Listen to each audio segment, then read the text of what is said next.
Hello, everyone. Thank you, Paulina, so much for doing this. I'm so excited. God, I'm loud. Um, Thank you. I'm so pleased to be here. Hi, everybody there. So as you heard Samita say, Paulina has a memoir coming out on Tuesday. Congratulations. Very excited for you. Thank you. Um, I'm a little nervous, honestly. so much of it reminded me of a journey that I think a lot of us can relate to, even though we didn't live in your specific shoes in this life, and just realizing that you don't have to be just an observer of your own life, and that you really have the power to be in the driver's seat and not just a participant, not just an object. And I just thought it was really profound and vulnerable, so I wanted to congratulate you. Oh, thank you. I'm gonna write that up and hang it on my fridge. I want to start talking about, obviously, beauty is a central theme in it. You were on the cover of Sports Illustrated in 1984. So much of your career, obviously, was being a quote-unquote face. How has your ideas around beauty and aging evolved over the years? Well, they really have evolved, and this is not. I had no idea where this one was going to take me, where this trip of beauty was going to take me. I started modeling when I was 15 in Paris, and and before that I lived in Sweden, and I was quite severely bullied in school. Um, so um, and then I went to Paris, and all of a sudden I was called beautiful. So I went from being called really ugly to really beautiful. And I would stare at myself in the mirror and go, well, I look exactly the same as I did last week. So, hey, I guess it's in the eye of the beholder. It's not actually about me. And I think that was a kind of a good lesson to me to start from that point, knowing what it feels like to be called both. Because then I was always a little suspicious about people and the concept of beauty. You know, what we find beautiful, why we find it beautiful, when we find it beautiful. Because, quite frankly, 100 years ago, I would not have been a very successful model because I would have been too skinny and too bony and too angular. So our concept, our idea of what beauty is changes depending on what society is. And so, what is beauty? I'm trying to figure that one out still. No, and I think a lot of what you said, though, I remember there was a line in it there, that you were referring to how people often don't want women to age because they want women to, stay static in time. And how were you able to deal with that even now and figuring out, having this platform to use your own voice and not just be seen as this figure, but actually be heard and taken seriously? Well, that was sort of accidental. Again, like so many things in my life. But I think, wait, what was the first part of the question? Well, I mean, you so much around beauty, I think, is in the conversation, and especially in your book, is saying that we only see this person as this one linear. This is the only idea that we take this person seriously as. And obviously, your career, your point of view, your voice has changed over the years. And so, how have you been able to deal with that even now? All right. So when I started modeling, and it sort of came fairly easily to me, so I was very lucky. But I was, I became a paper doll. I was just a flat image printed on a page, and that's all I was. So I was seen a lot, but I wasn't heard at all. It was like, I was just like an image of a woman, not an actual woman.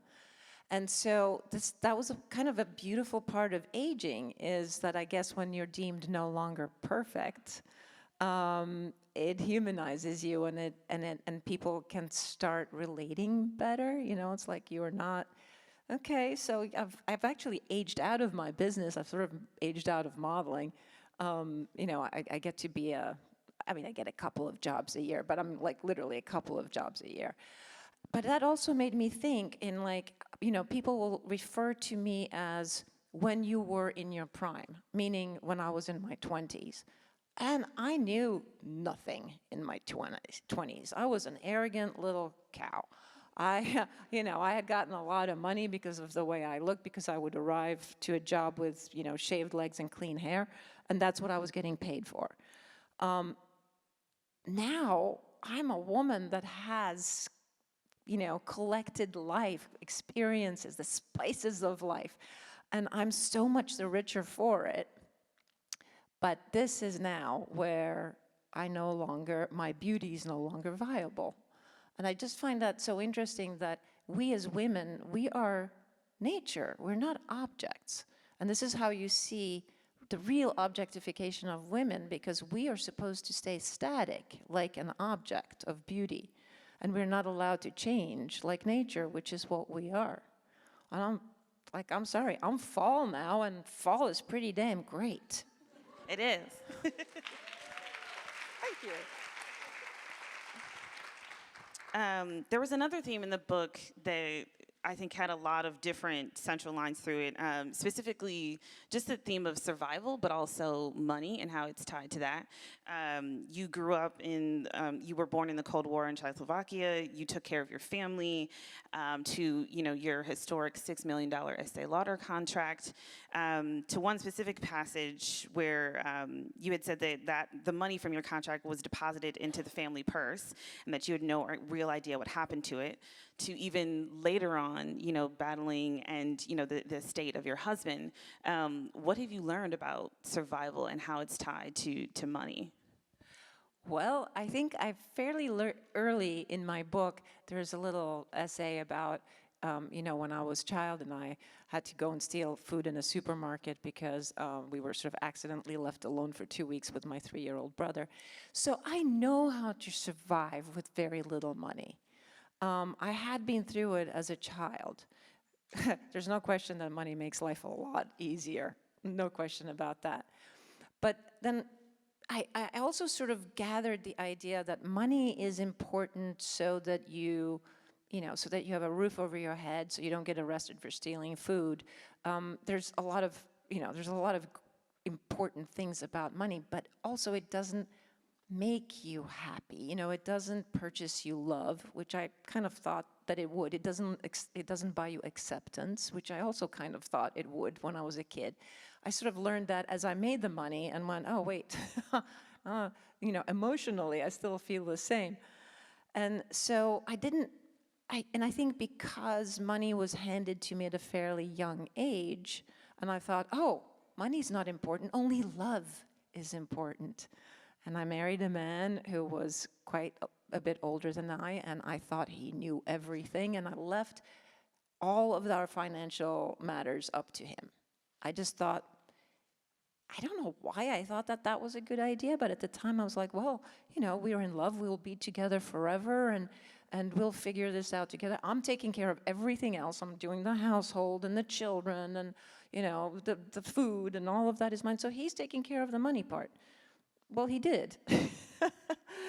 And then if you find your marriage not working out, your husband dying and disowning you in the will, that's when you get that little shocker of like, oh, what was I thinking?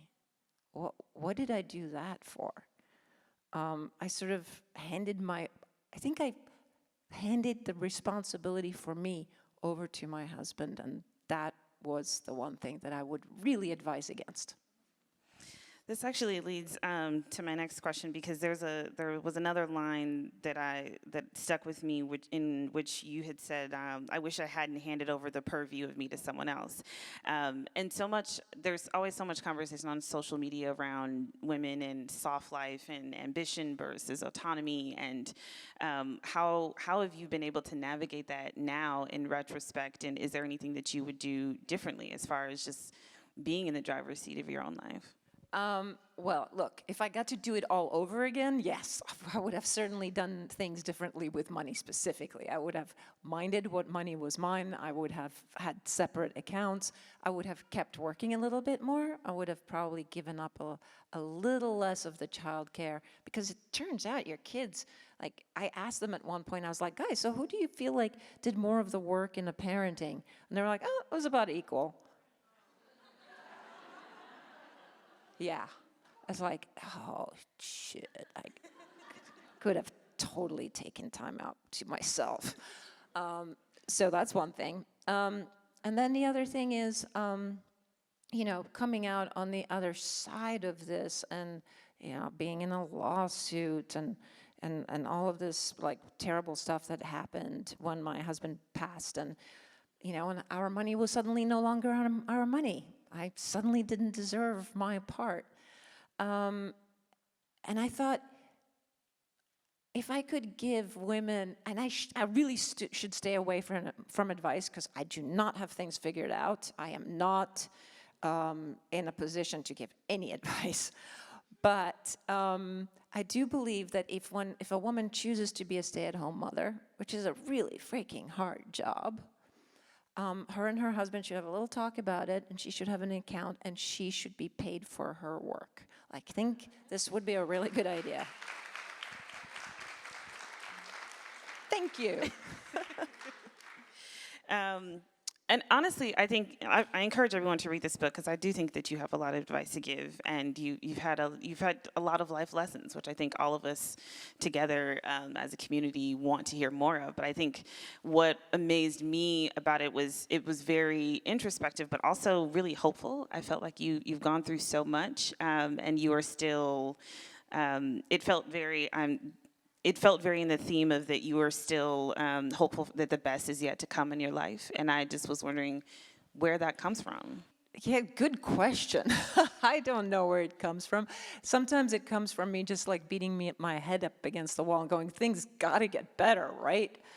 I do believe though, and this is like my current metaphor, is I think we are all born as like seasonless little blobs of dough. And then as we live and we travel through the world, the space that we are in, we find spices and we collect them and we learn how to use them. And so the wonderful thing about a 50-year-old woman, a middle-aged woman, is we've collected a lot and we know how to use it. And so I am one seasoned woman. I know how to make a really good dish. And true that my life sort of crashed around my ears 3 years ago, and I find myself, I'd say, a little below sea level. And so I had to restart again. I had to start from the beginning, but this time with my cabinet of spices. So it's a little easier this time around. I know what I'm doing. I know what I want to build. I know how I want it flavored. And so I have a little bit of a leg up on that sort of boundless hopefulness of youth that does not yet have the experience to know where it's going. Sounds beautiful. Thank you so much, Well, Paulina. you're Thank welcome. you guys.